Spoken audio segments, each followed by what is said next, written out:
Voici le vol 705 de FedEx. Il s'agit d'un vol réglementaire entre Memphis, Tennessee et San Jose, Californie. Mais contre toute attente, un assaillant attaquera l'équipage. Le vol 705 n'atteindra jamais sa destination. Les enquêteurs découvriront le plan méticuleux d'un homme désespéré.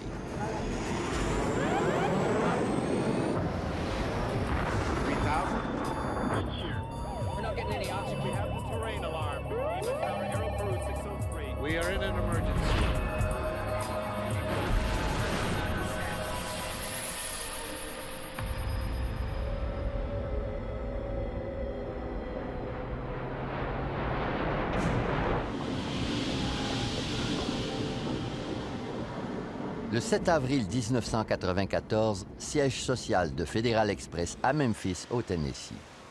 L'entreprise livre plus de 2 millions de colis par jour dans 171 pays.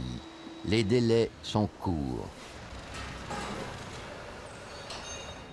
À l'aéroport de Memphis, les conditions de vol sont idéales. Le vol 705 en direction de San Jose décollera sous peu avec à son bord 3 membres d'équipage. Has the afternoon flight to San Jose got any jump seaters on it? None at all? Auburn Calloway, 42 ans, est un mécanicien de bord. Il cherche une place à bord du vol 705 pour régler une affaire personnelle pressante. Thanks. Les employés de FedEx ont le privilège de voler gratuitement comme passagers à bord des vols de l'entreprise. Le mécanicien de bord Andy Peterson, 39 ans, est le premier membre de l'équipage à monter dans l'avion. Andy Peterson. Auburn Calloway.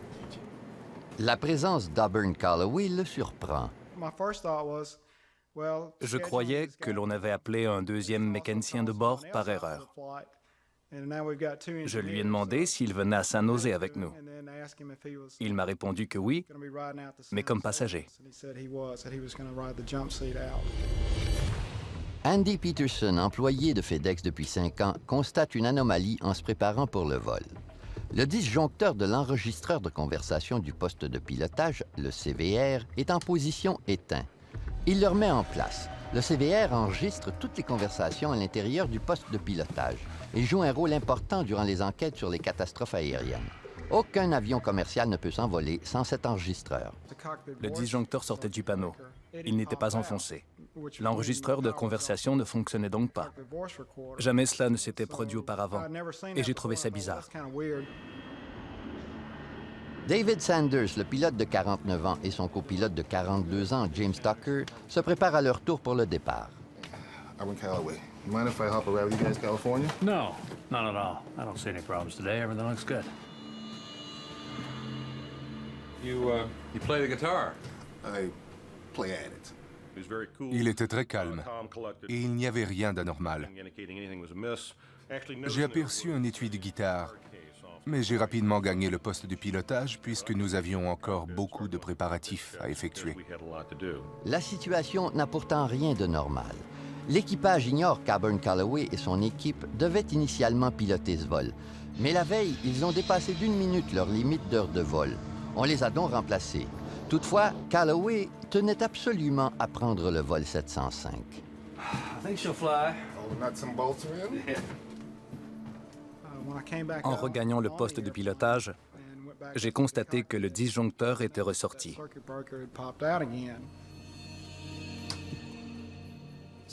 Je l'ai enfoncé de nouveau. Je n'ai pas appelé le service d'entretien tout de suite. Je voulais voir s'il allait rester en place. Sinon, j'allais appeler le service d'entretien car on ne peut pas s'envoler sans un CVR. Si le CVR est éteint, il n'enregistrera pas les conversations à l'intérieur du poste de pilotage. You want to fly this leg of the trip, or do you prefer the return trip? You never know when you're going to get another chance. J'ai rencontré James Tucker cet après-midi-là. Il travaillait pour FedEx depuis 10 ans. D'ailleurs, il avait déjà enseigné les techniques de vol du DC-10. Andy Peterson et moi avions effectué un vol à Paris ensemble. Les hommes font équipe pour la première fois. James Tucker et David Sanders sont des ex-Marines. David Sanders travaille pour FedEx depuis 20 ans. James Tucker, marié et père de 3 enfants, est employé de FedEx depuis 10 ans. Auburn Calloway leur est inconnu, tout comme les raisons de sa présence à bord du vol 705. Express 705, heavy runway 27, clear for takeoff. Express 705 cleared for takeoff. Lights if you want them. I mean clocks if you want them. Lights are coming on. We'll get the vertical speed wheel here in a minute. How's the checklist look? All right, before takeoff is complete. Your airplane? Set standard power, please, before they change their mind. Power is set.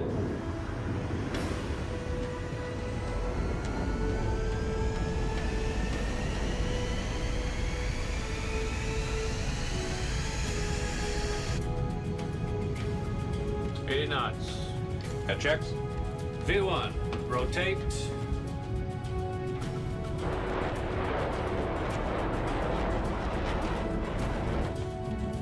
Positive rate. Gear up, please. Le vol 705 de FedEx s'envole vers l'ouest. Il fait beau en Californie. Si tout se déroule comme prévu, les hommes seront de retour à Memphis dans 10 heures. Mais derrière eux, Auburn Calloway compte mettre en œuvre son plan auquel il songe depuis plusieurs jours. Ce brillant joueur d'échecs a planifié minutieusement chacun de ses gestes. Le changement d'horaire de dernière minute a presque fait échouer son projet, mais Auburn Calloway ne s'est pas laissé abattre pour autant.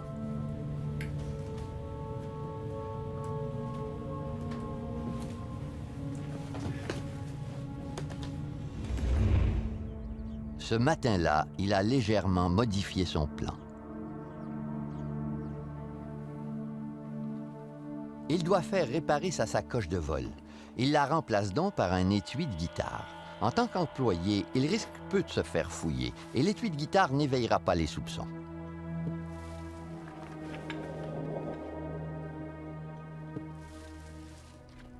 Cet homme a accompli ce que nul autre Afro-Américain n'avait réussi auparavant. Auburn Calloway a obtenu son diplôme de l'université Stanford en 1974. Il est devenu un pilote chevronné de la marine américaine, puis un pilote commercial. Pourtant, depuis 5 ans, il travaille chez FedEx comme mécanicien de bord. Auburn Calloway était très intelligent et ambitieux. Il atteignait tous ses objectifs. Il aurait pu avoir une grande carrière. Il était marié et père de famille. Il était très près de représenter le rêve américain, avec une famille américaine parfaite. Avant d'aller à l'aéroport, Auburn Calloway laisse des documents importants sur son lit, dont son testament.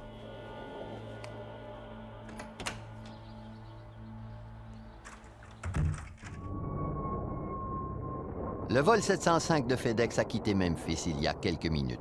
Il se trouve présentement à une altitude de 5800 mètres et grimpe encore. James Tucker profite du beau temps et pilote l'avion manuellement. À quelques mètres de lui se trouve Auburn Calloway, frustré par les obstacles à sa brillante carrière et la triste fin de son mariage. Nines and twos here. After takeoff is complete. Calloway s'apprête à réaliser son plan diabolique. Dans son étui de guitare se trouvent des marteaux et un fusil harpon. Il prépare ses armes à l'abri des regards de l'équipage.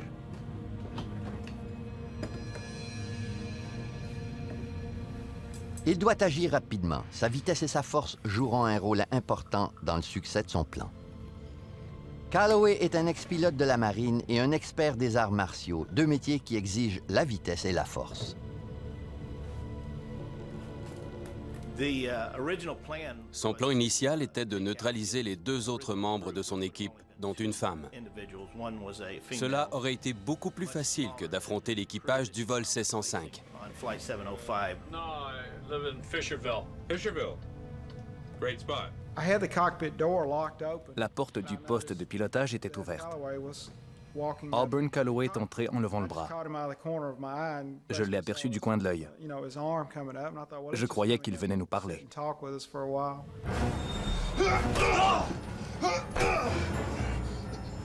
Oh, shit! La douleur était atroce. Je souffrais énormément. Je n'ai jamais perdu conscience, mais j'ai perdu mes moyens pendant environ 45 secondes. Un coup à la tête peut secouer le cerveau et empêcher momentanément les neurones de fonctionner. Il peut en résulter un simple étourdissement, mais parfois les dégâts sont irréparables. Dans le cas de M. Tucker, il était incapable de réagir, mais savait ce qui se passait autour de lui. Je me suis effondré dans mon siège. Il m'a regardé droit dans les yeux. Il croyait m'avoir neutralisé. Et il s'est dirigé vers mon collègue. Les hommes sont stupéfaits.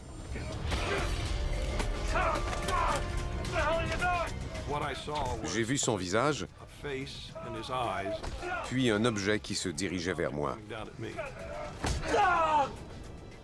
Je n'ai décelé aucune émotion, que ce soit de la haine ou de la colère. Il nous menaçait, mais je ne savais pas pourquoi. C'était terrifiant. On ne s'attend jamais à ce que l'un de nos collègues nous attaque de cette façon. Les hommes sont blessés grièvement.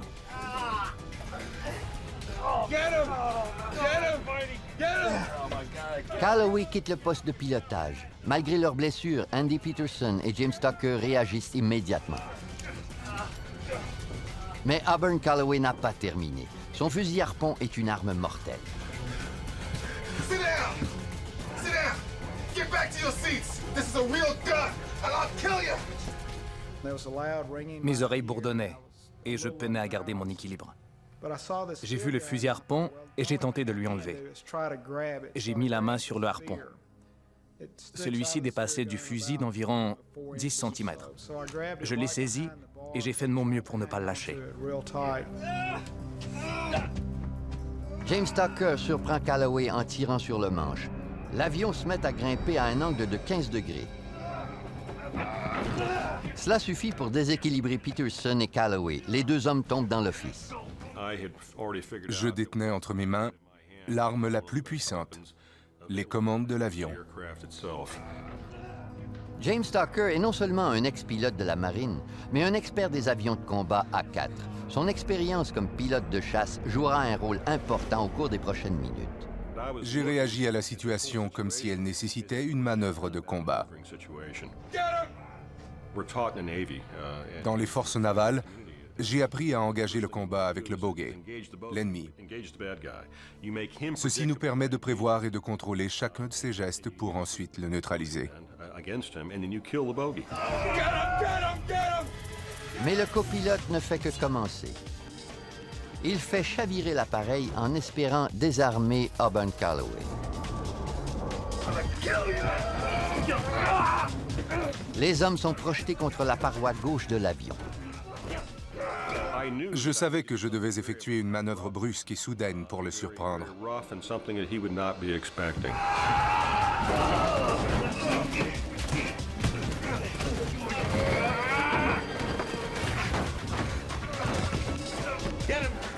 Le copilote ne sait pas si ces manœuvres viennent en aide à ses collègues qui tentent de maîtriser Auburn Calloway. La lutte se poursuit. Les hommes sont coincés contre la paroi de l'avion. Blessés et saignant abondamment, ils sont épuisés.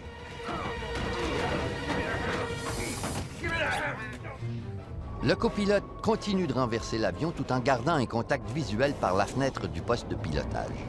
Get him, Andy. I got the airplane. J'ai pivoté l'avion jusqu'à ce qu'il soit à la verticale. Je ne pouvais pas le renverser complètement, sinon je n'aurais plus rien vu. Le poste de pilotage n'est pas muni d'une verrière. Les fenêtres sont grandes, mais si l'avion est sans dessus-dessous, on ne voit plus grand-chose. J'ai pivoté à 140 degrés, ce qui me permettait de voir à l'extérieur malgré le nez de l'appareil. Pour déséquilibrer Auburn Calloway, James Tucker pivote l'avion à 140 degrés. Les avions commerciaux ne doivent jamais dépasser un angle de 60 degrés. Les hommes poursuivent leur combat au plafond de l'appareil. Calloway parvient à asséner un coup de marteau sur la tête de David Sanders. Tucker décide d'effectuer une descente abrupte, une manœuvre risquée et audacieuse.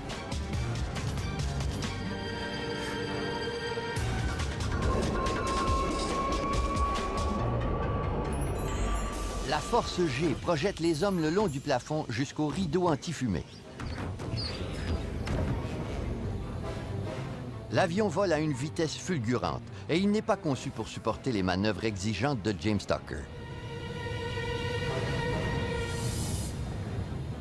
Les DC-10 ne doivent pas voler si vite. L'appareil risque d'être pulvérisé. L'indicateur de vitesse était à son maximum. Il a atteint ce qu'on appelle l'aiguille zébrée. Il ne pouvait pas aller plus loin, mais je savais que je volais plus rapidement. Le vent qui fouettait le poste de pilotage causait un bruit très fort que l'on n'entend pas normalement dans ce genre d'appareil. L'avion frôle la vitesse du son, ce qui perturbe l'écoulement de l'air au-dessus du stabilisateur. Les gouvernes de profondeur oscillent de part et d'autre.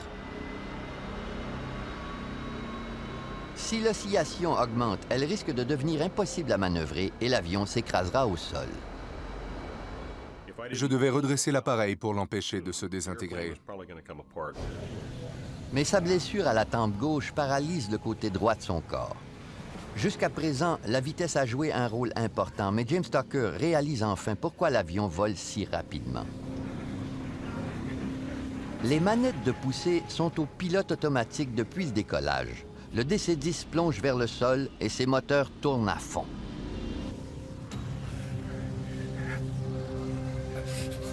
Le pilote doit lâcher le manche et tirer les manettes de poussée de la main gauche. Les moteurs tournent plus lentement, mais la situation demeure précaire. Malgré toutes les manœuvres du copilote, Auburn Calloway a encore le dessus sur ses adversaires. Il m'a frappé une troisième fois à la tête. J'ai presque perdu conscience. À ce moment, j'ai songé que l'on ne s'en sortirait peut-être pas.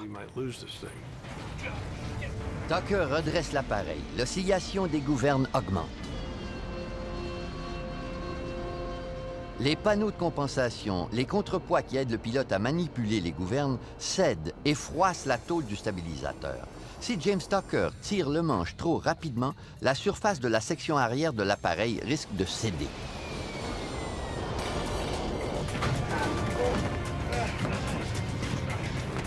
Sanders est épuisé. Peterson, dont l'artère temporale est sectionnée, saigne abondamment.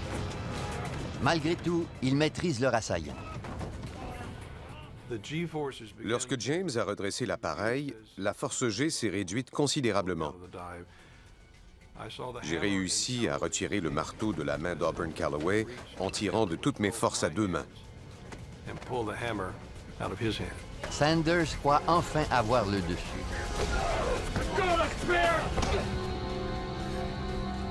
Pour le moment, l'avion est stable.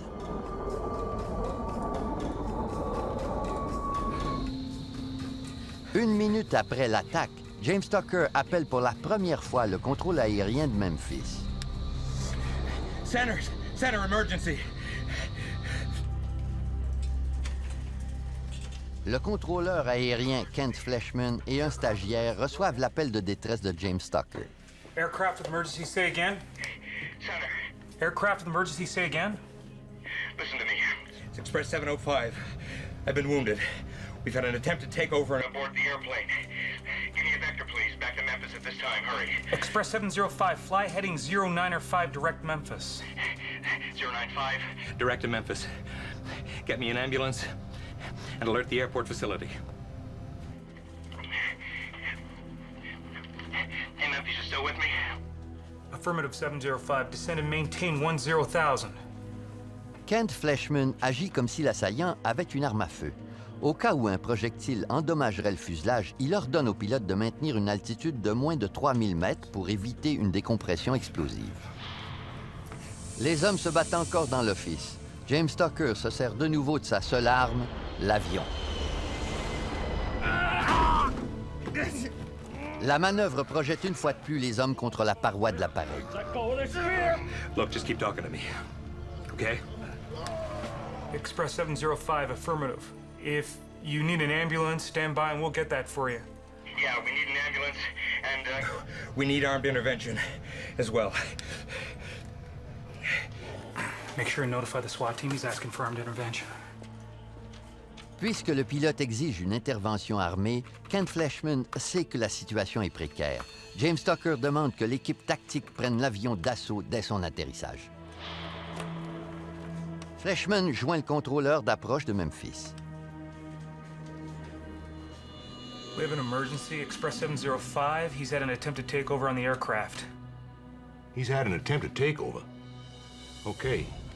Radar contact. Put him on 119.1. Paul Candolino, un contrôleur aérien de 44 ans, aperçoit le vol 705 sur son écran radar et constate une anomalie. L'avion s'éloigne de l'aéroport. L'assaillant a-t-il pris le contrôle de l'appareil?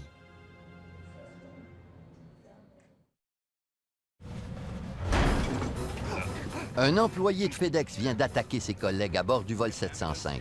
L'équipage lance un appel de détresse. Les contrôleurs aériens, impuissants, constatent que l'avion s'éloigne de l'aéroport. À bord de l'appareil, les hommes tentent tant bien que mal de maîtriser leur assaillant. Le copilote James Tucker utilise au maximum la seule arme qu'il possède, le DC-10. Il renverse l'avion et s'éloigne de l'aéroport. Se fiant à son expérience militaire, James Tucker effectue des manœuvres imprévisibles pour déconcerter Auburn Calloway. J'étais seul aux commandes de l'avion. Les autres se battaient. Je ne savais pas qui avait le dessus. C'est le seul moment où j'ai laissé libre cours à ma peur. Je croyais qu'Auburn Calloway allait gagner. 3 minutes et demie après l'attaque, Auburn Calloway, blessé et pris au piège, refuse toujours de céder le harpon. J'étais furieux. Lorsque je l'ai frappé, je voulais l'empêcher de se battre. Je ne voulais pas le tuer, juste le blesser suffisamment pour l'immobiliser. Je lui ai donc asséné un coup de marteau de toutes mes forces. David Sanders et Andy Peterson maîtrisent momentanément Auburn Calloway. Le commandant de bord demande l'aide de son copilote, mais ce dernier est aux commandes de l'appareil. I've contact Memphis approach on 119.1. They are aware of your emergency. Request a single frequency approach. Single frequency approach, roger. We'll pass that along. 119.1. Put it on autopilot. Come on, Jim, quick! Get back here. Jamais on ne m'avait donné un ordre aussi bizarre. Laissez-moi vous expliquer la situation. Je pilotais l'avion, mais on me demandait de quitter le poste de pilotage. Premièrement, je devais me lever. Je craignais en être incapable. Je savais que ce serait très difficile. James Tucker souffre d'une fracture du crâne et le côté droit de son corps est paralysé. Il démarre le pilote automatique et tente de prêter main forte à ses collègues. Okay, wait a minute, I'm coming. Mais les gyroscopes ne sont pas suffisamment stables pour démarrer le pilote automatique. Okay.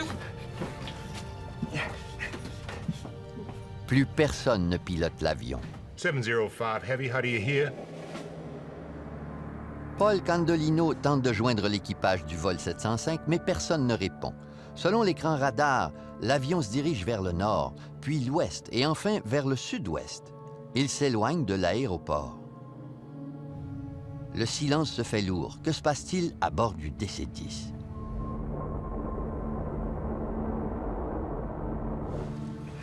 Je me suis dirigé vers mes collègues. Une scène effroyable m'attendait.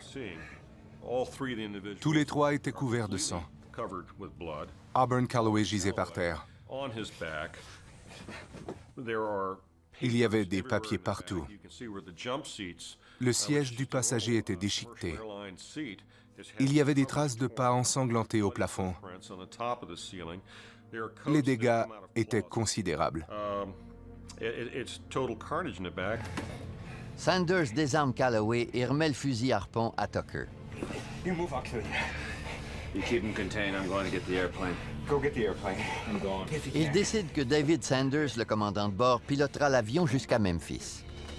Tucker veut éloigner les armes de Calloway. Pour ce faire, il demande à Sanders de les apporter dans le poste de pilotage. En cas d'urgence, le commandant de bord doit prendre les commandes de l'avion.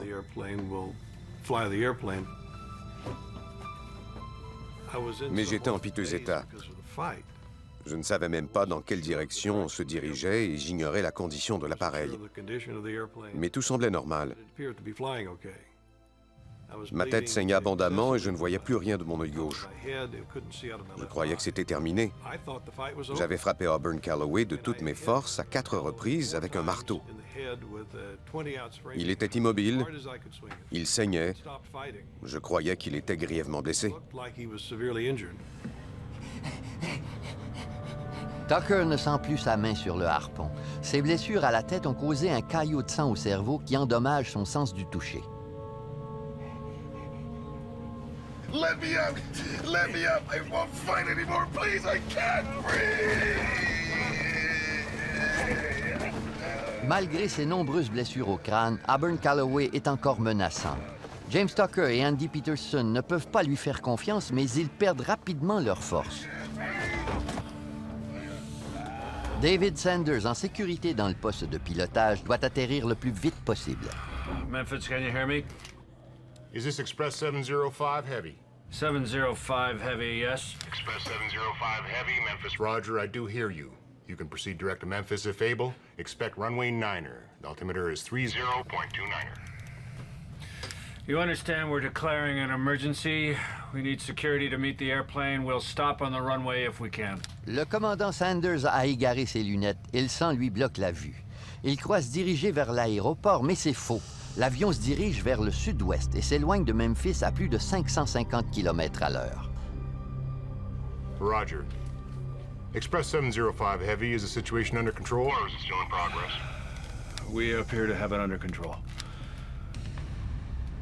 Paul Candolino veut prévenir le pilote, mais craint que l'équipage ne tente de duper l'assaillant en s'éloignant de l'aéroport. Express 705 Heavy, are you able to turn toward the airport? Yeah, give me a vector. 100 Vector Memphis. Sanders éteint le pilote automatique et se dirige vers l'aéroport. We're turning to the airport now.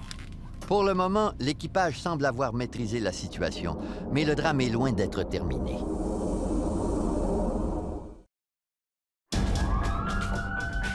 Les services d'urgence de l'aéroport de Memphis se mobilisent. We need security to meet the airplane. We'll stop on the runway if we can. Le vol 705 de FedEx atterrira sous peu suite à une tentative de détournement par l'un des employés. Tous les membres de l'équipage sont grièvement blessés. David Teague est l'un des premiers ambulanciers à arriver sur les lieux. On a diffusé l'appel du contrôle aérien de Memphis par les haut-parleurs. Je venais d'arriver et je n'ai pas bien compris. Mais j'ai entendu le mot « détournement ». On m'a dit que quelqu'un avait tenté de détourner l'avion. On nous a envoyés sur la piste d'atterrissage pour l'attendre. L'avion se dirige vers l'aéroport de Memphis, où une autre difficulté attend l'équipage. L'appareil surpasse de 16 000 kilos le poids d'atterrissage idéal et son réservoir d'essence est presque plein. Durant la plupart des atterrissages d'urgence, il est possible de larguer l'essence supplémentaire, mais le pilote sait que les manettes nécessaires sont trop loin pour qu'il puisse les actionner en toute sécurité. Les manettes de largage carburant se trouvent à l'arrière du poste de pilotage, sur le tableau mécanicien navigant. Il est donc impossible pour le commandant de bord de larguer le carburant tout en pilotant l'appareil. L'attaque dure depuis plus de 15 minutes. Auburn Calloway refuse d'abandonner. Il rampe jusqu'au banc des passagers, alors que Tucker et Peterson tentent de le retenir. Il espère réussir à se lever et reprendre le dessus sur ses adversaires. Il ne devait surtout pas regagner le poste de pilotage. sinon on allait mourir. On devait l'en empêcher à tout prix. À environ 2000 mètres d'altitude, ils ont recommencé à se battre derrière moi. Auburn Calloway était toujours aussi fort. La bataille était si violente que j'ai décidé de stabiliser l'appareil, d'allumer le pilote automatique et d'aller tuer moi-même Auburn Calloway. Je croyais qu'il s'agissait de la seule solution. Le DC-10 est à moins de 40 km de l'aéroport de Memphis. Le pilote inquiet décide de mettre fin au combat une fois pour toutes. Je me suis levé d'un bond. James Tucker m'a dit qu'il croyait avoir maîtrisé Auburn Calloway. Je lui ai demandé s'il en était certain.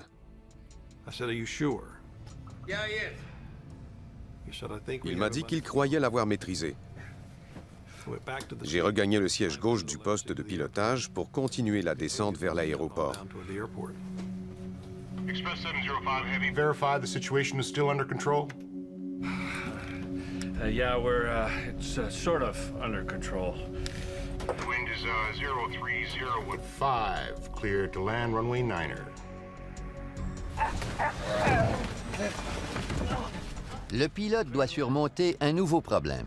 Sa vitesse d'approche est encore trop élevée, puisqu'il a quitté son siège pendant un instant. L'appareil vole trop haut et trop rapidement. David Sanders ne pourra pas ralentir à temps pour atterrir sur la piste 09. I'm coming around to 36 left. La piste 36 gauche mesure 2800 mètres. Elle est plus longue, mais perpendiculaire à la trajectoire de vol du DC-10. Pour y atterrir, le pilote devra effectuer quelques virages. Ce sont des manœuvres ordinaires pour un avion de chasse ou un avion poudreur, mais pour un pilote blessé aux commandes d'un DC-10 surchargé, ces manœuvres sont presque impossibles. Sanders doit effectuer un virage à 90 degrés vers la droite, voler perpendiculairement à la piste d'atterrissage, puis faire un virage serré de 180 degrés. L'appareil a fait un virage serré comme un avion de chasse. Puis, il volait si bas qu'il est disparu derrière l'aérogare. Je croyais qu'il s'était écrasé puisque l'on effectuait des réparations à cet endroit. On a aperçu de la fumée au sud. On se dirigeait dans cette direction.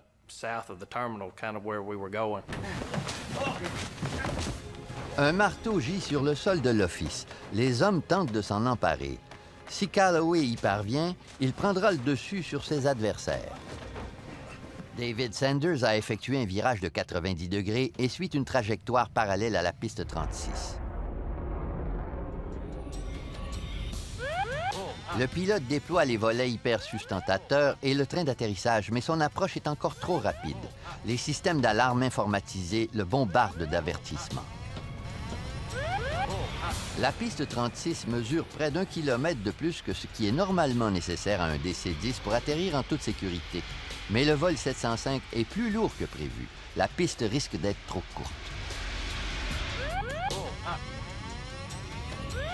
Après 20 minutes, Andy Peterson réussit pour la première fois à saisir le marteau, mais il a perdu beaucoup de sang et s'affaiblit rapidement.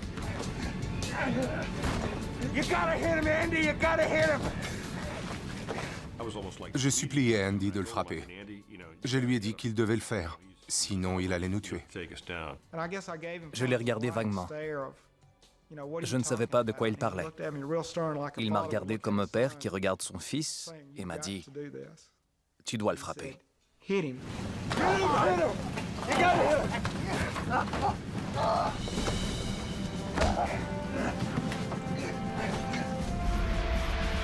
Le DC-10 survole la piste à 212 nœuds. David Sanders espère que les pneus n'éclateront pas et que l'appareil demeurera sur la piste.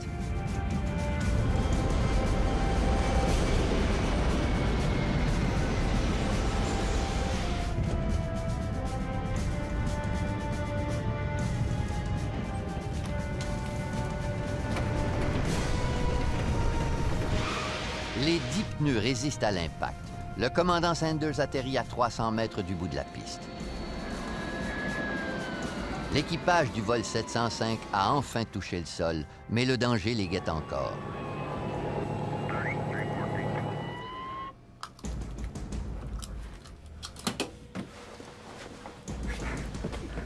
Blow the door!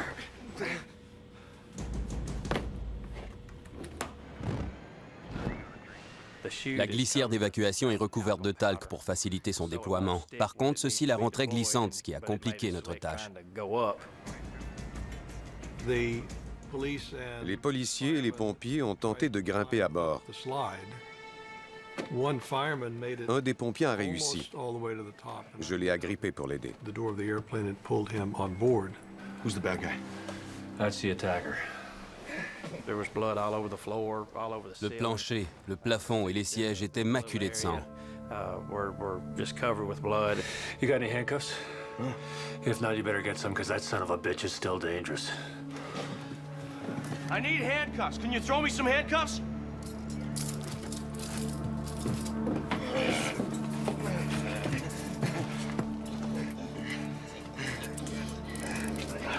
Stand here in the middle of the chain. Ouch! Get your foot off! You're hurting me! Ow! Sanders retient Calloway pendant que Teague examine Peterson, dont le pouls est presque imperceptible. Ce dernier quitte l'avion le premier. David Sanders est le dernier membre de l'équipage à quitter les lieux. Je me sentais euphorique tandis que j'attendais à l'entrée de l'avion. Je n'ai jamais ressenti un tel soulagement depuis. J'avais l'impression d'avoir remporté une énorme victoire.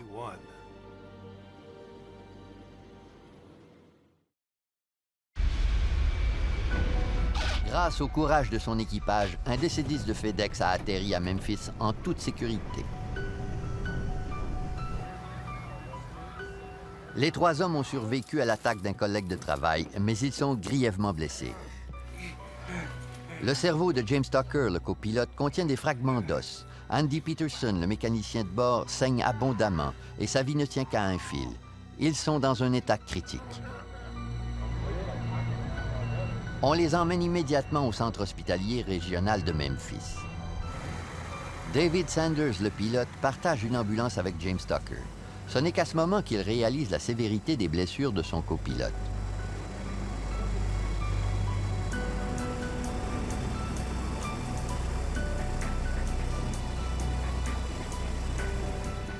On emmène Calloway attaché à sa civière et sous surveillance au même centre hospitalier. Une question reste encore sans réponse. Pourquoi a-t-il attaqué les membres de l'équipage du vol 705? Le mystère se dévoile peu à peu. Divorcé depuis 1990, Auburn Calloway doit subvenir aux besoins de son ex-épouse et de ses 2 enfants. Il veut garantir leur avenir financier. Il se souciait énormément du bien-être de ses enfants et tenait à tout prix à ce que leur enfance soit meilleure que la sienne. En fouillant l'appareil, les enquêteurs découvrent les preuves d'un attentat suicide. Une lettre écrite par Auburn Calloway à son ex-épouse. Cher Pat, j'ai vécu ma vie pour vous. Je me suis toujours soucié de votre bien-être. Mais comment amasserai-je assez d'argent pour que Keila et Burney puissent étudier à Stanford? Sa situation financière l'obsédait. Il se souciait du bien-être de ses enfants. Je crois aussi que son mariage lui tenait à cœur, même s'il était divorcé au moment du drame. Mais il était sûrement un mari difficile. La vie d'Auburn Calloway n'est qu'une série de déceptions. Son mariage raté, les frais de scolarité de ses enfants qu'il ne pouvait se permettre, son poste de mécanicien de bord d'un avion cargo malgré son talent exceptionnel de pilote. Et cet emploi semblait précaire. Le lendemain de l'attaque, Calloway devait répondre à des accusations de FedEx concernant de fausses informations fournies à l'entreprise. Durant notre enquête, nous avons découvert qu'Auburn Calloway avait surestimé ses heures de vol. FedEx surveillait la situation de près. Calloway craint de perdre son emploi. À 42 ans, sa carrière risque de prendre fin. Il emploie donc les grands moyens.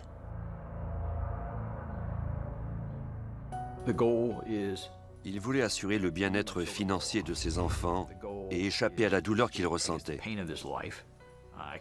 Il croyait perdre son emploi, ce qui lui empêcherait de subvenir aux besoins de ses enfants.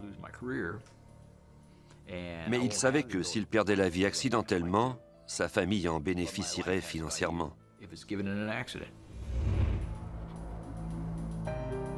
Auburn Calloway encaisse tous ses fonds et envoie 54 000 $ à son ex-épouse. Mais s'il meurt dans un accident de travail, son assurance vie pourrait lui rapporter 2,5 millions de dollars.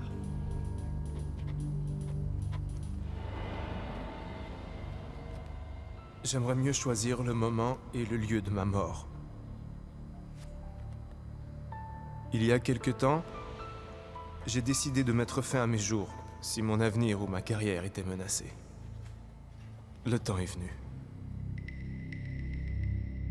Auburn Calloway décide de simuler un accident en causant un écrasement d'avion.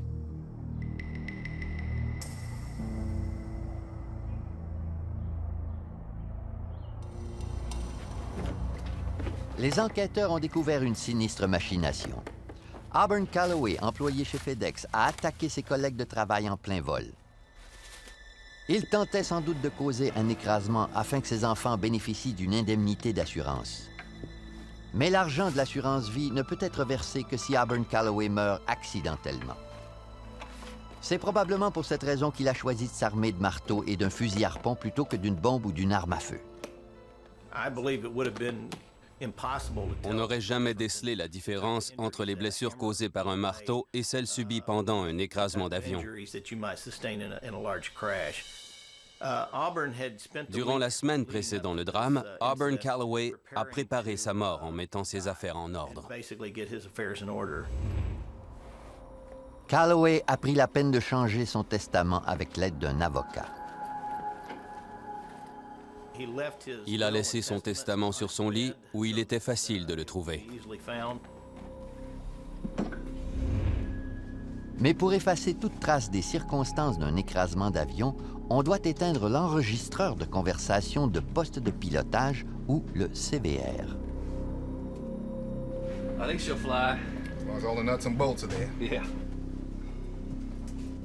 Même si le mécanicien de bord rallume l'interrupteur, les enregistrements ne durent qu'une demi-heure. Si Auburn Calloway parvient à prendre le contrôle de l'appareil, il n'a qu'à rester dans les airs pendant une demi-heure pour effacer les enregistrements compromettants.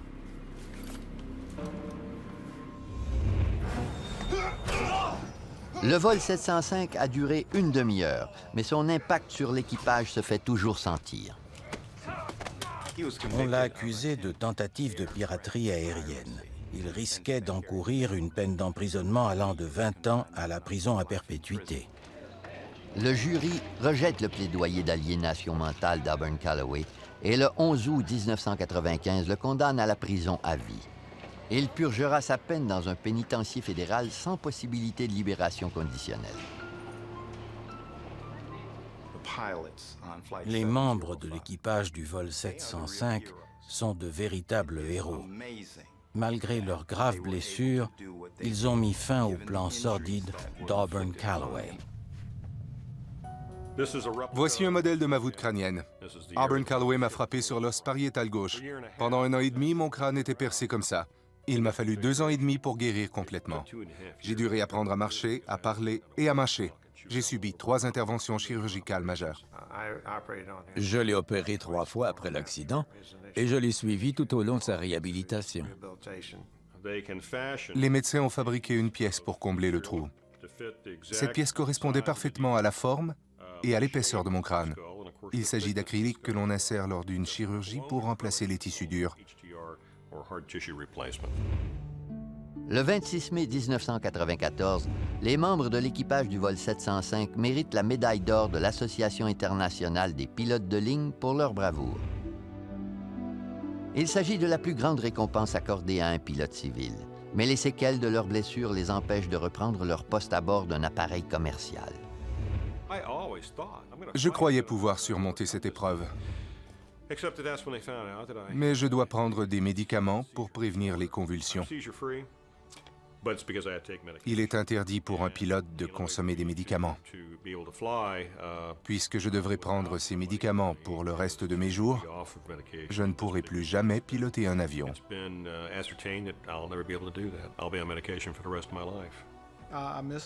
Mon emploi me manque terriblement.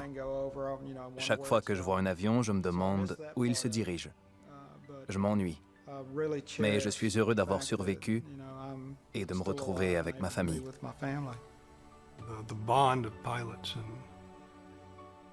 Je m'ennuie de la fraternité entre les pilotes.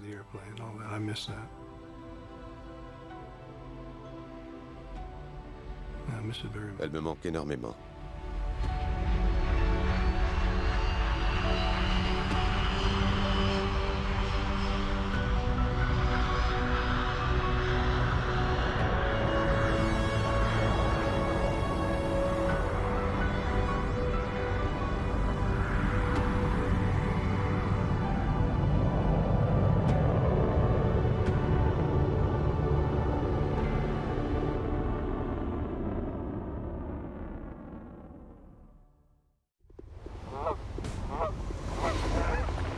Un énorme train de marchandises traverse les Rocheuses à vive allure. Le conducteur ne tente même pas de ralentir sa course effrénée. Jack, are you there? Un train de passagers transportant plus de 100 personnes arrive en sens inverse.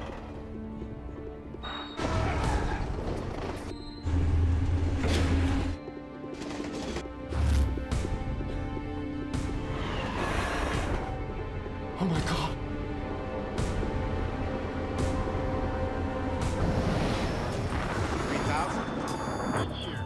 We're not getting any oxygen. We have the terrain alarm. Even Tower, Aero Peru 603. We are in an emergency.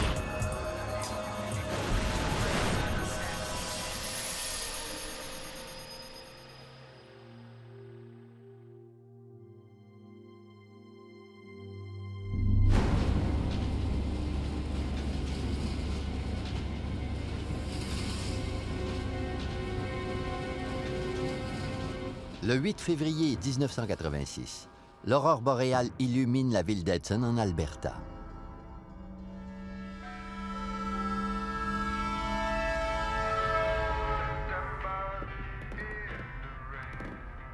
Pour Jack Hudson, un conducteur de locomotive de 48 ans à l'emploi du Canadien national, conduire un train de marchandises a toujours été une passion. Après 16 ans de carrière, il sait maintenant à quel point son métier peut être exténuant.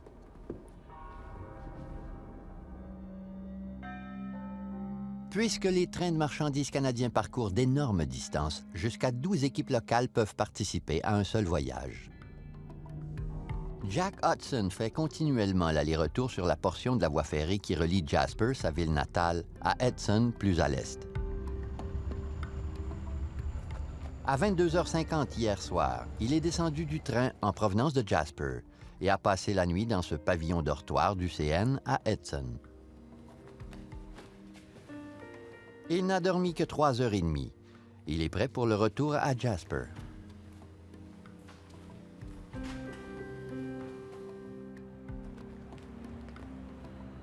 Son serre-frein le rencontre à la gare. Tout comme Jack Hudson, Mark Edwards, 25 ans, habite à Jasper. Les deux hommes ont très peu dormi. Did you get some rest? Not much. Got a touch of the flu. Could use a full night's sleep. Hudson et Edwards prendront place dans la locomotive. Hudson conduira le train tandis qu'Edwards assurera le freinage et portera main forte à Hudson au besoin. Wayne Smith, 33 ans, est le chef de train. Ses collègues l'appellent Smithy. Ils complètent leur petite équipe. Smitty? Wayne Smith voyagera à bord du fourgon de queue. Il s'assurera que le conducteur de locomotive et le serre-frein sachent ce qui se passe à l'arrière du train. Les trois hommes sont des employés de longue date du Canadien national et ont parcouru ce bout de chemin de fer à maintes reprises.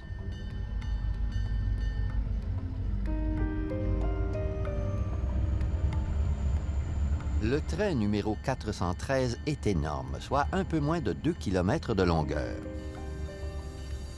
Ces wagons sont remplis de céréales, de tuyaux de métal et de produits chimiques. Le train pèse près de 11 000 tonnes. Le train de marchandises ralentit à Edson, mais ne s'arrête pas. Puisqu'il faudrait beaucoup trop de temps pour le redémarrer, Hudson et Edwards embarquent alors que le train roule lentement pour entamer leur quart de travail le plus vite possible.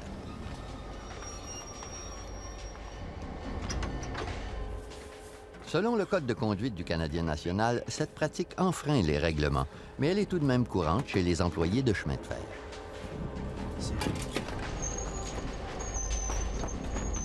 Le fourgon de queue est 2 km plus loin.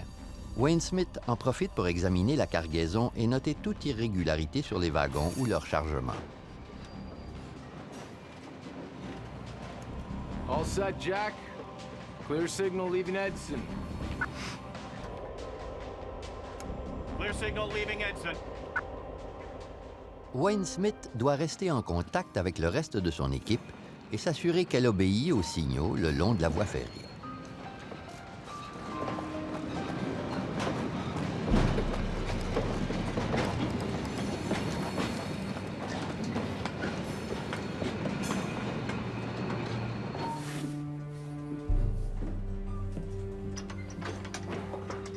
Okay, he's got the brakes off. You're good to go. See you later.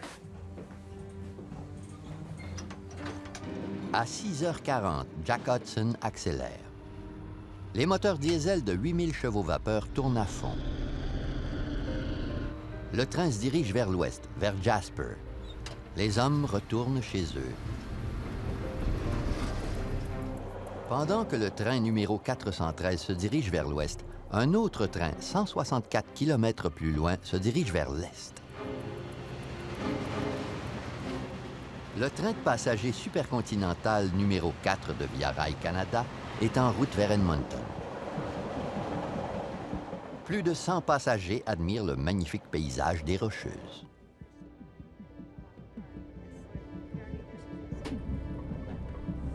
James Haid, 36 ans, un assembleur d'automobiles, retourne chez lui en Ontario après une visite de 2 semaines chez sa famille à Vancouver. Le train est un lieu très intime. Nous sommes assis très près l'un de l'autre et nous avons eu la chance de rencontrer plusieurs personnes et de leur parler. Je me souviens de 2 femmes que nous avons rencontrées pendant le souper. L'une d'entre elles était enceinte. Certains passagers dorment encore. James Haid s'assoit dans la voiture coach pour lire avant le petit déjeuner. C'est la 4e voiture du train. J'ai vu une femme avec son petit garçon. Il avait environ 3 ans. Il était impressionné par le paysage. Je me suis assis et j'ai ouvert le store pour profiter de la lueur du jour. Je lisais un livre de poche.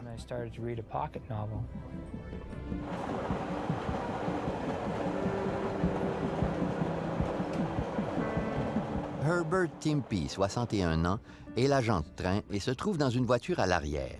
Il voyage sur cette partie de la voie ferrée depuis 7 ans. J'assistais le chef de train en veillant sur les passagers. Next stop, Hinton. Le train de passagers s'arrête à Hinton. Le train de marchandises arrivera bientôt à la gare de Hargwin, 20 km à l'est de Hinton. À cet endroit, la voie ferrée se divise en 2 pour permettre aux trains de se croiser. Le train numéro 413 prendra la voie du haut, le train de Via Rail empruntera celle du bas. Jack Hudson approche de la fourche. Un feu de signal lui indique de ralentir. Smitty, we've got an approach limited signal at Hargwin. Next station, Dalehurst, over.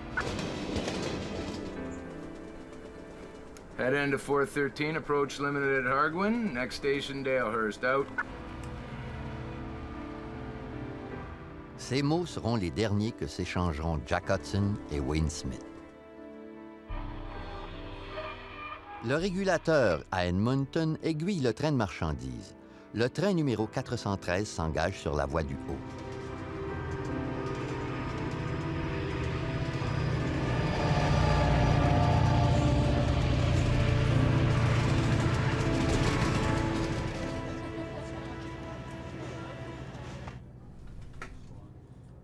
Martin Pedersen, 64 ans, s'apprête à déjeuner dans la voiture panoramique. Il se sent bien après une bonne nuit de sommeil. L'ex-pilote de chasse de la Seconde Guerre mondiale connaît bien le fonctionnement des locomotives. Il a détruit 36 trains ennemis en France.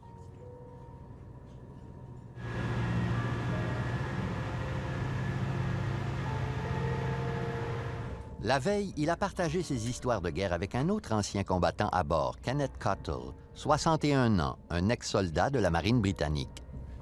C'était en février. Je me dirigeais vers Edmonton pour me trouver un nouvel emploi.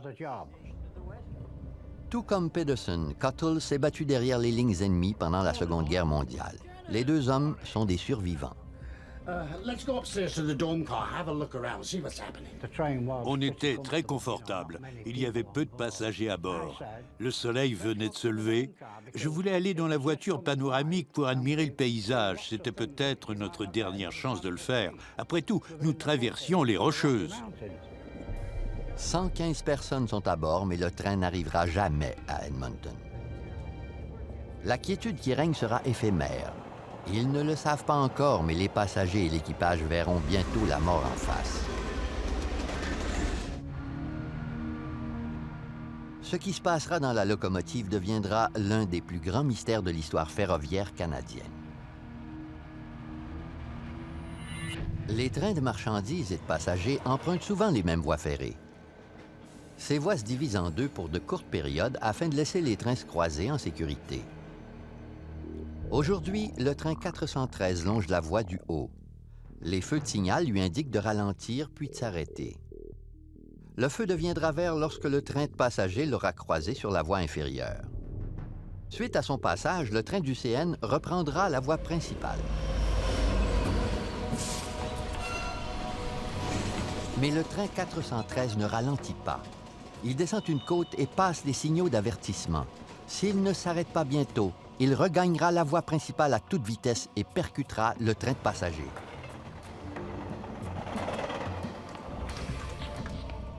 Le train de Via Rail poursuit sa route vers l'est. Ses passagers ignorent le danger qui les guette. On sert le petit déjeuner à Martin Pedersen.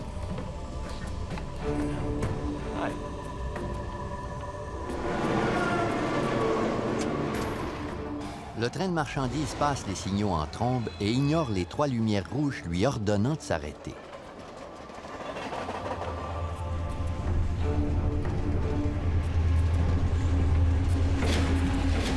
Le train de 11 millions de kilos regagne la voie principale à 95 km à l'heure. Malgré son poids, il ne ralentit pas.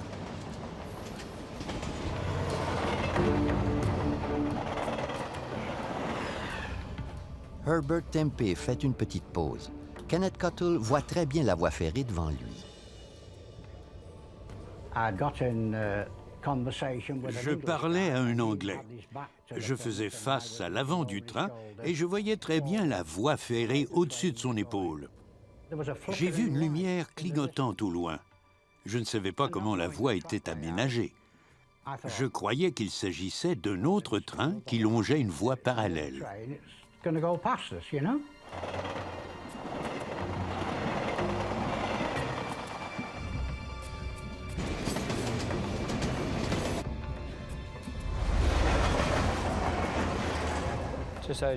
Pendant que je lisais, une femme est passée près de moi.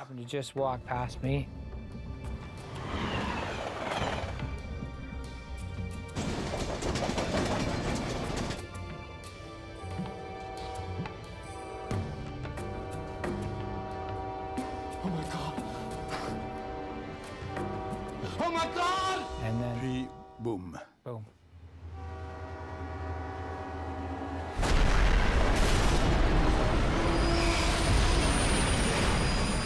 Les trains se percutent comme 2 béliers enragés. Leur vitesse combinée est de près de 200 km à l'heure. 70 wagons de marchandises foncent tour à tour sur le train de Via Rail. C'était comme une vague. Des wagons remplis de céréales, des tuyaux de métal de 9 mètres de long et 2 mètres de large. Tout virevoltait dans les airs comme des jouets. L'impact de la collision projette l'un des wagons de marchandises dans les airs. J'ai eu l'impression que tout avait explosé. comme une bombe atomique miniature. Il y avait un énorme nuage de fumée noire.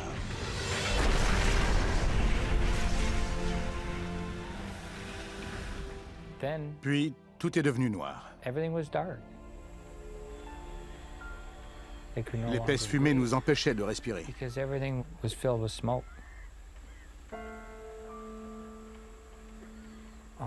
Je croyais mourir. Je m'étais fait à l'idée que j'allais mourir.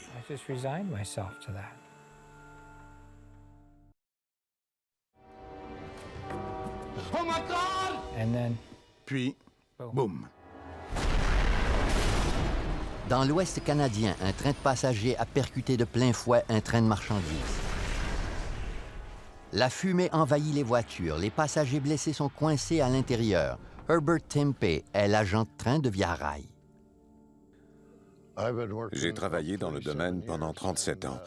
Jamais je n'ai été témoin d'une telle catastrophe.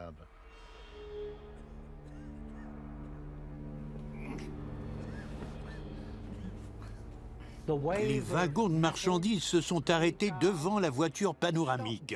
S'ils avaient poursuivi leur chemin, ils auraient atterri sur nous. Un étage plus bas, Martin Pedersen tente de fuir les lieux, mais il a peine à voir devant lui. La fenêtre de la voiture a éclaté et les éclats de verre obscurcissent sa vue.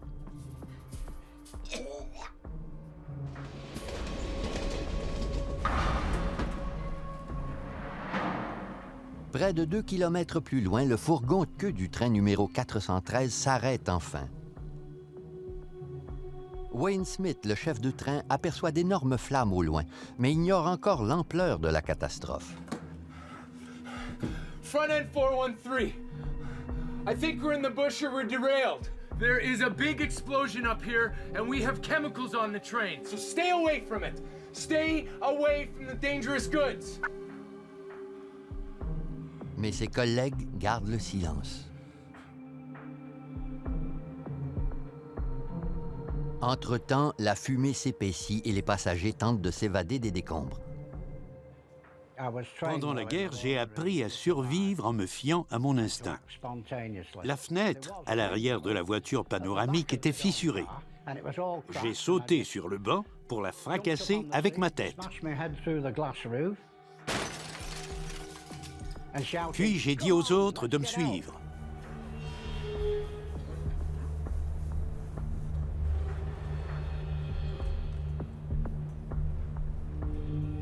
J'ai regardé derrière moi et tout a pris feu.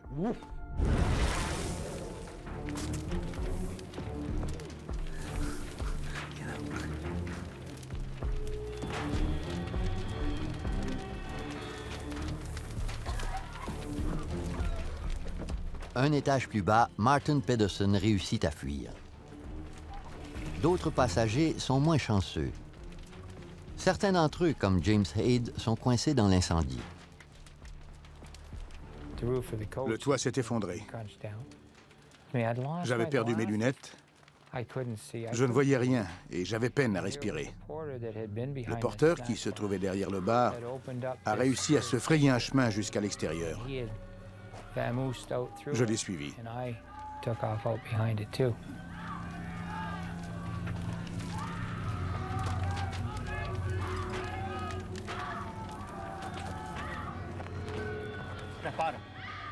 Il était sous le choc. Je lui ai dit de se ressaisir car il fallait aider les autres, mais il n'y avait rien à faire. Incapable de voir sans ses lunettes, James Haid retourne tout de même dans la voiture pour sauver d'autres passagers. Dans le wagon de queue, Wayne Smith appelle le régulateur qui se trouve à Edmonton, 285 km plus loin. Herbert Tempe, l'agent de train de Via Rail, intercepte la conversation. There's cars and passenger coaches all over the ditch. And get an ambulance. And there's a whole bunch of cars on fire. You get that, dispatcher? I'm gonna walk up there and see if I can be of any assistance. What was the signal at Dalehurst when your head-end called it? Pardon me? What was that signal on that signal at Dalehurst? Well, Well, I was calling him for the signal at Dalehurst quite a few times, but I kept calling him and there was no answer. Well, it should have been red on the panel. Well, he must have ran it then, dispatcher, because I could not get a hold of him. I tried and I tried. Okay, all right.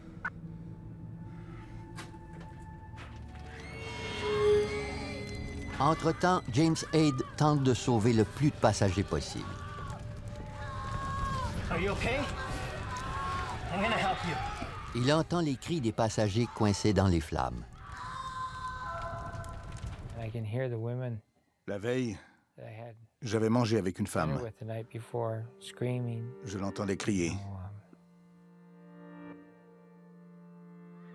To save pour que her l'on baby. sauve son bébé. Il ne peut sauver la mère et son enfant coincés sous les débris.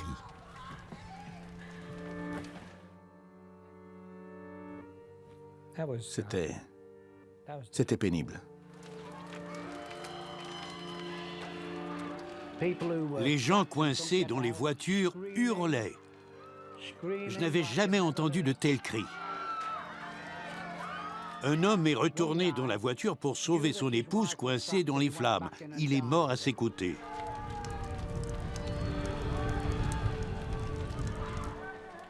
Une autre femme près de nous avait perdu l'une de ses jambes. James Aid, faisant preuve d'un grand courage, retourne à l'intérieur. Malgré la chaleur intense de 660 degrés Celsius, il tente de sauver une autre victime. Il y avait un homme devant moi. La veille, j'avais aussi mangé en sa compagnie. Les flammes l'ont dévoré.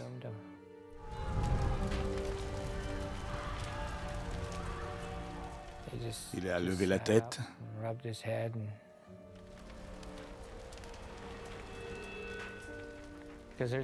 Mais on ne pouvait plus rien pour lui. Les gens qui se trouvaient encore dans la voiture étaient morts. Je ne sais pas pourquoi je m'en suis sorti. Ce n'était pas à mon tour de quitter ce monde. Wayne Smith est anéanti. Il ne peut rejoindre ses amis dans la locomotive et a peine à comprendre les causes d'une telle catastrophe.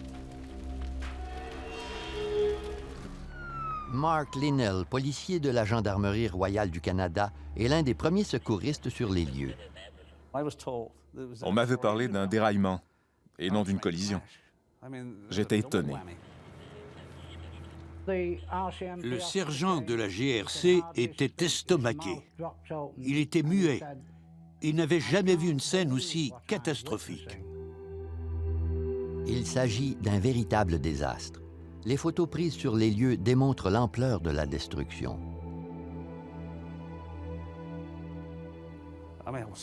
J'étais estomaqué.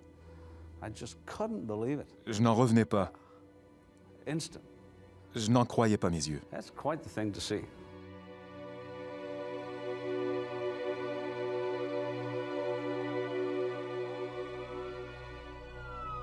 La collision est à 18 km de la ville de Hinton. Les ambulanciers arrivent 45 minutes plus tard. J'ai fait partie de la Marine royale britannique pendant 14 ans. J'ai vu plusieurs catastrophes causées, entre autres, par des terroristes. Je croyais avoir tout vu. Les passagers souffraient de blessures causées par les éclats de verre, de brûlures. Puis j'ai vu 2 corps enlacés. J'ai appris par la suite qu'il s'agissait d'un homme et de son épouse. J'étais très secoué. En aidant les passagers à s'éloigner des débris, Mark Linnell aperçoit un homme seul, muni d'une radio. Oh, hey, how's the front end doing? C'est le chef de train, Wayne Smith. I'm the conductor on the caboose. Is everything okay? Like, what happened? Like, did they make contact with the... We're still under investigation. Wayne Smith apprendra sous peu que ses collègues ont péri. I'm really sorry. Il était sous le choc. Le train était détruit et il y avait plusieurs morts.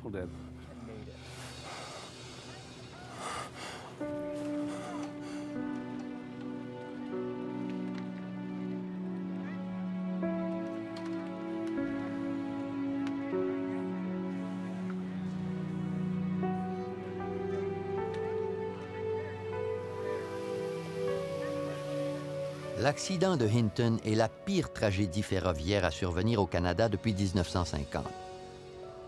Les dommages s'élèvent à plus de 30 millions de dollars. 23 personnes ont perdu la vie et 71 sont gravement blessées.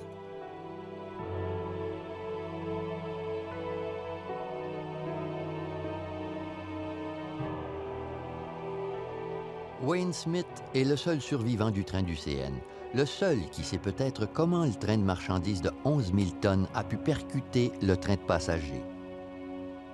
On compte sur lui pour élucider ce mystère.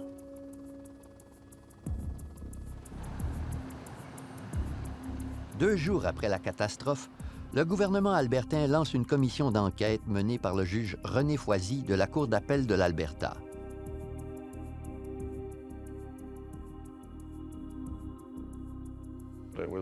À première vue, mon mandat était simple, découvrir la cause de l'accident. Mais c'était beaucoup plus compliqué, puisqu'il n'y avait aucune réponse claire. Les trains de passagers et de marchandises empruntent souvent les mêmes voies ferrées sans incident. Que s'est-il passé? Au cours des 11 prochains mois, le juge Foisy convoque 150 témoins et experts pour élucider ce mystère.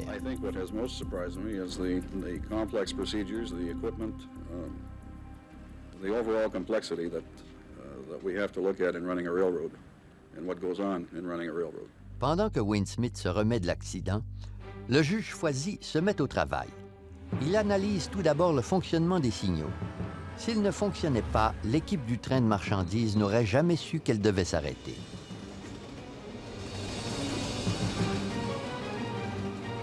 Le Canadien national a analysé en profondeur son système de signalisation et prouvé qu'il fonctionnait.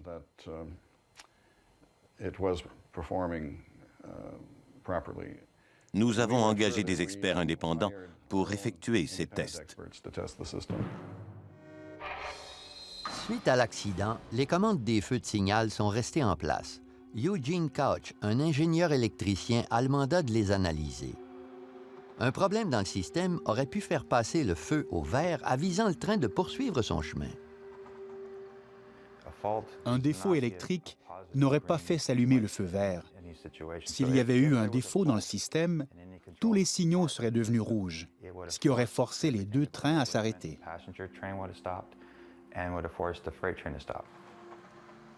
Nous avons conclu que le système des feux de signal fonctionnait comme prévu. Le juge Foisy croit que le train de marchandises a ignoré les feux rouges. Un problème mécanique a peut-être causé l'accident.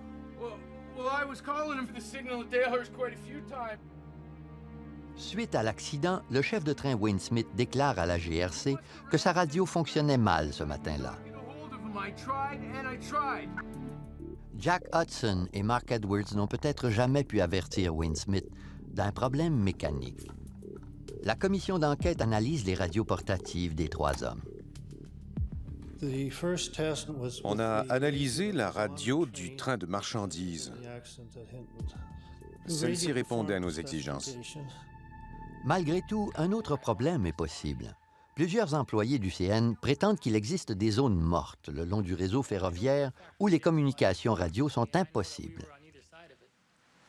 And it's not a dead spot that's there 365 days out of the year. Sometimes you can hear a train from Dalehurst at Hartland. Sometimes you can't. Some radios are stronger, some are weaker. On a ensuite analysé les communications entre la locomotive et le fourgon de queue à l'aide de radios semblables à celles utilisées lors de l'accident.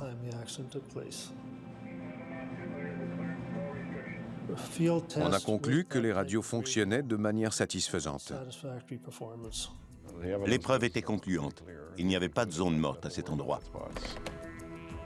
Si les feux étaient rouges et que les radios fonctionnaient, pourquoi les deux trains sont-ils entrés en collision? Le juge Foisy analyse donc les détecteurs de boîtes chaudes.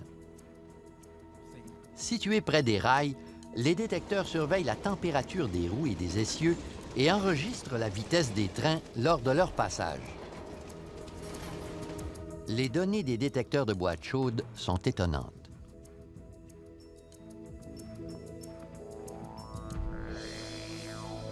Lorsque l'avant du train a passé devant le détecteur après avoir quitté Arguin, le train voyageait à un peu plus de 60 km à l'heure. Lorsque le fourgon de queue a franchi le détecteur à son tour, le train roulait à plus de 74 km/h.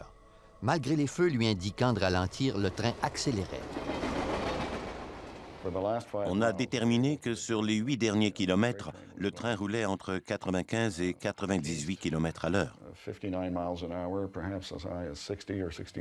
De plus, le train n'a jamais freiné avant l'impact.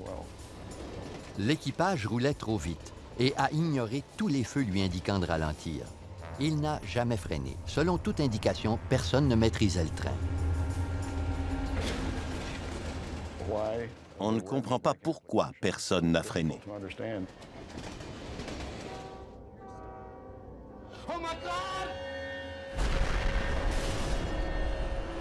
Aucun problème mécanique n'est en cause. Le juge Foisy se penche alors sur les membres de l'équipage. Jack Hudson, le conducteur de locomotive, a-t-il causé l'accident? Après avoir analysé ses dossiers médicaux et interrogé ses proches, le juge fait une découverte troublante. « 23 personnes ont perdu la vie lors d'une collision entre deux trains dans l'Ouest canadien. Selon la commission d'enquête, aucun problème mécanique n'a causé ce tragique accident. Le juge René Foisy analyse maintenant le dossier de Jack Hudson, le conducteur de locomotive et employé du CN depuis 16 ans. En analysant ses dossiers médicaux, il fait une découverte déconcertante. Monsieur Hudson était très malade. Il était alcoolique. Il souffrait d'hypertension artérielle et de diabète. Il a souffert d'une pancréatite l'été précédent l'accident et a dû porter un sac pour colostomie pendant plusieurs mois. Le juge Foisy se demande si l'état de santé de Jack Hudson aurait pu contribuer à l'accident. Jack Hudson est décédé dans l'accident et ses blessures étaient telles qu'il était impossible de déterminer s'il avait subi une crise cardiaque, un AVC ou tout autre malaise grave qui aurait pu affecter ses capacités. Mais l'analyse toxicologique n'a décelé aucune trace d'alcool ou de drogue. Il souffrait de plusieurs problèmes de santé. De plus, il avait des problèmes personnels. Mais ceux-ci semblaient sur le point de se résoudre. Jack Hudson n'était pas le genre d'homme qui tuerait une vingtaine de personnes et en blesserait près d'une centaine volontairement. On a donc éliminé la thèse du suicide. Si Jack Hudson avait subi un malaise cardiaque, pourquoi Mark Edwards, le cerf-frein, n'aurait-il pas réagi? Les enquêteurs ont une réponse plausible. Did you get some rest? Not much. Got a touch of the flu. Could use a full night's sleep. Peut-être s'était-il endormi. Alison Smiley est une experte des troubles du sommeil et de la fatigue. Jack Hudson n'a pas dormi plus que 3 heures et demie. Seulement 3 heures et demie se sont écoulées entre le moment où on l'a vu avant qu'il se couche et celui où on l'a revu après son réveil. Le cerf-frein souffrait d'une grippe et n'avait dormi que 5 heures. Wayne Smith avait lui aussi dormi environ 5 heures. C'est nettement insuffisant. Il est possible que les 3 hommes dormaient et qu'ils n'aient pas vu les feux leur signalant de s'arrêter. Leur horaire était très varié. Parfois, ils travaillaient de nuit et le lendemain, ils pouvaient travailler l'après-midi. Ils souffraient donc d'un décalage permanent, car leur corps n'avait jamais le temps de s'adapter au changement d'horaire.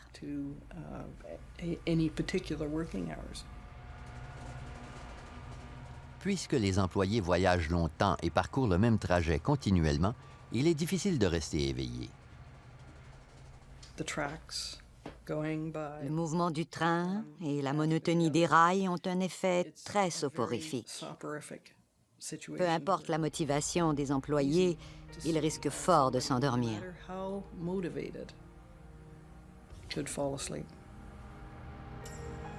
À l'époque, plusieurs trains étaient munis d'un dispositif de sécurité pouvant arrêter le train si le conducteur mourait ou s'endormait. le dispositif d'homme-mort. Le conducteur doit laisser son pied sur la pédale pour empêcher le train de s'arrêter. S'il n'appuie pas sur la pédale pendant quelques secondes, celle-ci émettra un signal d'avertissement. S'il ne réagit pas, le train s'arrêtera. Mais le juge Foisy constate que la plupart des conducteurs déjouent ce dispositif. Plusieurs des conducteurs prétendaient qu'il était très pénible de garder le pied sur la pédale pendant un long trajet. Parfois, ils posaient leur boîte à lunch ou un objet suffisamment lourd pour aller se dégourdir les jambes. Malheureusement, ils se fiaient trop souvent à de tels subterfuges.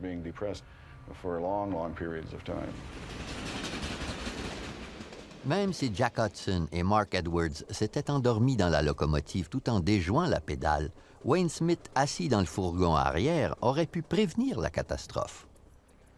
2 mois après le début de la commission d'enquête, Wayne Smith témoigne enfin. Les médecins l'avaient empêché de témoigner auparavant, citant le traumatisme causé par l'accident. Le juge Foisy et les membres de la commission d'enquête entendront enfin la version des faits de Wayne Smith. J'étais assis dans le fourgon arrière et je regardais par la fenêtre lorsqu'on a passé le panneau numéro 169. C'est à ce moment que j'ai appelé mes collègues pour leur demander de quelle couleur était le signal d'approche à Dalehurst.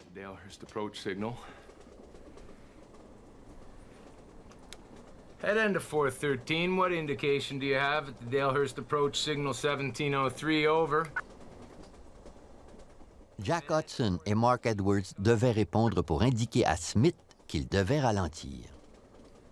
Head of 413. Can you hear me? Over. Je les ai appelés 3 ou 4 fois, mais ils ne m'ont jamais répondu. Ma radio grise ne fonctionnait pas. What's the indication at signal 1703, over? Le témoignage de Wayne Smith est surprenant. La commission d'enquête a déjà établi que les radios fonctionnaient. Lorsque le juge lui demande à quelle vitesse roulait le train, Wayne Smith le surprend à nouveau. J'ai senti le train ralentir.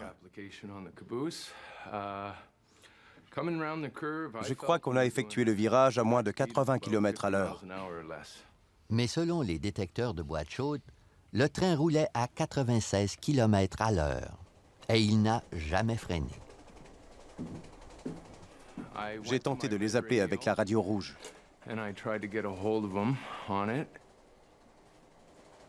Jack, how's the Dalehurst approach signal 1703? J'ai appelé 3 ou 4 fois sur la fréquence numéro 1. Il ne m'a jamais répondu. J'ai donc essayé d'autres fréquences. Une fois de plus, le témoignage de Wayne Smith cloche. Aucun agent de train des environs n'a entendu les appels de Wayne Smith. Ce dernier affirme qu'il tentait encore de joindre Jack Hudson lorsqu'il a passé les signaux lui indiquant de ralentir. Jack! Wayne Smith sait que les prochains signaux seront probablement rouges et que le train devrait s'arrêter. Jack Hudson ne répondait pas et le train roulait encore à vive allure. À 2 pas de lui se trouvait un frein d'urgence, mais il ne l'a jamais actionné. Jack, are you there? Wayne Smith prétend que malgré le silence de Jack Hudson, il a simplement continué à l'appeler plutôt que de réagir. Front end, Jack, come in. Pourquoi n'avez-vous jamais freiné? J'étais convaincu que le conducteur maîtrisait la situation. J'étais convaincu qu'il avait effectué toutes les manœuvres nécessaires. Je n'ai jamais ressenti le besoin de freiner.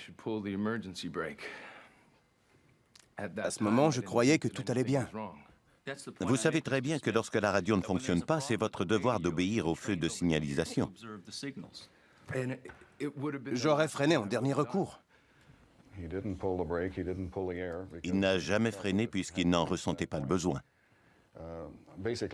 C'était son témoignage et j'avais peine à le croire.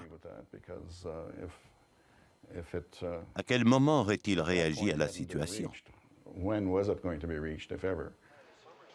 Les déclarations de Wayne Smith sont troublantes. Ses collègues ne répondaient pas à ses appels et le danger était imminent. Pourquoi Wayne Smith n'a pas réagi? Le juge Foisy est prêt à clore l'enquête et à nommer les coupables de cette catastrophe.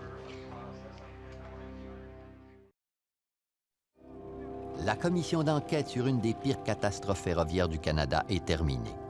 23 personnes ont perdu la vie lorsqu'un train de marchandises a violemment percuté un train de passagers près de Hinton, en Alberta. Le juge René Foisy a examiné toutes les causes possibles, du problème mécanique à l'erreur humaine. Il est prêt à publier son rapport sur la catastrophe. Son rapport de 205 pages répartit le blâme sur plusieurs personnes et nomme tous les coupables. Jack Hudson, le conducteur de locomotive, a ignoré les feux rouges qui lui signalaient de s'arrêter avant d'emprunter la voie unique.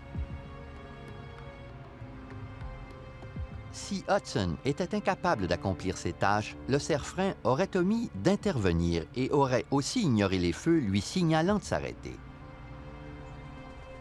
Wayne Smith, le chef de train, est aussi coupable. Il a enfreint les règlements lorsqu'il n'a pas freiné malgré le silence de ses collègues. Le juge conclut qu'il ne peut se fier à son témoignage peu cohérent.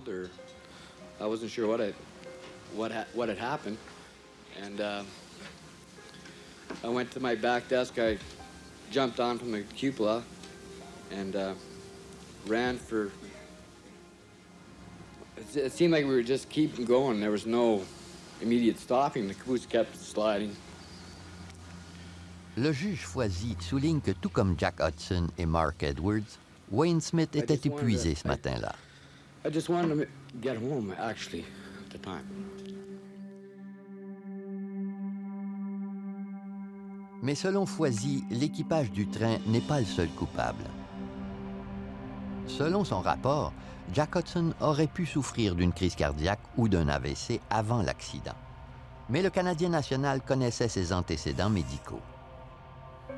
Il avait accumulé entre 40 et 50 points d'inaptitude. Le CN congédie les employés qui en accumulent 60.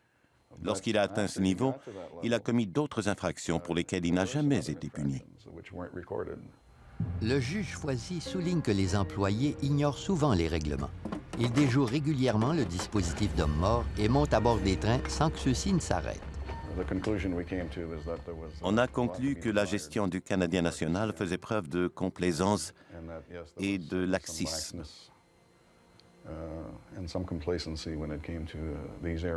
On doit établir des règlements, les appliquer et les respecter. Si l'on devient trop complaisant, la situation devient problématique et ce genre de catastrophe risque de se reproduire. Le juge exige que le CN améliore son équipement de sécurité et recommande que l'on munisse tous les trains de dispositifs de remise en service automatique. Ces dispositifs sont plus complexes que le dispositif d'homme mort. Si le conducteur ne prête pas attention continuellement au train, le dispositif émet un signal puis arrête le train. Ces dispositifs ont fait leur preuve à quelques reprises depuis la catastrophe de Hinton. Une étude effectuée 10 ans après l'accident a démontré que 90% des conducteurs du CN ont été réveillés par un signal d'avertissement au moins une fois. Le Canadien national réagit au rapport de la commission d'enquête en créant l'un des programmes les plus sophistiqués au monde pour contrer la fatigue. Les employés ne travaillent plus sur appel 7 jours sur 7, 24 heures sur 24. On ne décourage plus les siestes. On a créé de nouveaux pavillons dortoirs en plus d'avoir amélioré les anciens.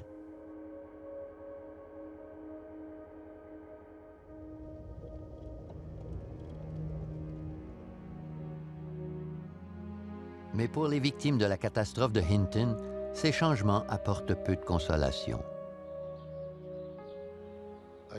Je me souviens encore des gens qui sont morts et de mes amis qui étaient à bord. Ça me chagrine vraiment. L'accident s'est produit il y a plus de 20 ans déjà. Et je suis toujours ici. J'ai eu beaucoup de chance. Ce n'est pas de la chance. C'était une terrible catastrophe et beaucoup trop de gens ont souffert. J'ai encore beaucoup de peine. La vie ne tient qu'à un fil. Un tel accident peut secouer toutes nos croyances. Ce n'est pas de notre faute. Mais la vie nous apporte souvent son lot de misère. Mais on peut aussi se remettre d'un tel événement. Il faut toujours regarder vers l'avenir.